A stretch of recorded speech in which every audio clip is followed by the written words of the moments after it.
I'm Dean Lancaster from Hope Community Bible Church, and this is the Daily Thread, helping you find the thread of God's presence in your everyday life. I want us to look at Psalm 51, specifically verse 1. This is a passage in the Psalms that directly correlates to a passage of Scripture outside the book of Psalms, an historical event in the life of King David, found in 2 Samuel chapters 11 and 12. And this is his great and horrible sins with Bathsheba and Uriah. After Bathsheba conceives a child with the adulterous relationship from David, he tries to get Uriah, her husband, to come from the battle that he's fighting in, take some R&R with Bathsheba. Uriah refused to do that. David had him killed. After this sin was brought to light by the prophet Nathan going to the king and saying, "You did this," and David came out from the darkness and realized he had sinned and it's not going to be able to be kept secret, he went to the Lord. And this is what's interesting. Here's how he begins this. He says, "Have mercy on me, O God," which is curious if you don't understand why David said, "Have mercy." That's because he knew who God was. One of the things that keeps us in the dark, afraid and scared to come out to the light of God, is that we forget who he is. David understood that God was merciful.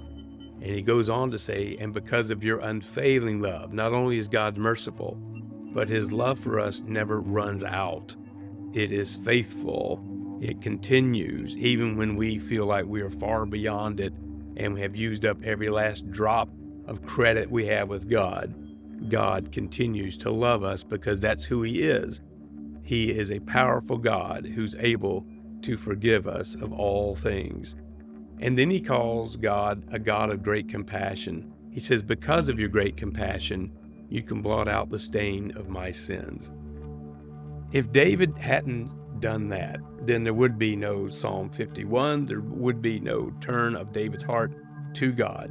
If God's not merciful, then there's no need to go to him. If God's love on us will run out at a certain point, then we need to stay scared and hidden away. If God does not have great compassion, then we have no cause to go to him. But all these three truths are something we can stand on. God is a merciful God. God is a God who loves us unconditionally and forever. And God does have great compassion, even when we blow this. It is a wonderful thing to serve a God like that, even when we choose, as David did, to commit the horrible sin of adultery and then murder. We will probably not, most of us, hopefully, rise to that level of sin. But we can sin horribly.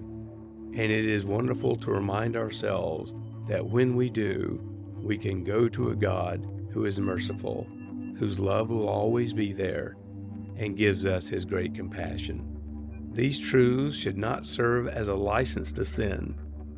But when we do sin, and we will, even though we love God and try to follow him, but even when we blow it, we can know that God has not wiped us clean off the face of the earth. He's only wiped clean our hearts when we ask forgiveness. I encourage you this day to do just that. When you have blown it, to remind yourself, as I remind myself, the safest place we can go is to the foot of the cross. This is the Daily Thread. It's a podcast from Zephyr Hills Alliance Church. To learn more about their ministries, you can find them on Facebook or at their website, zaccma.org.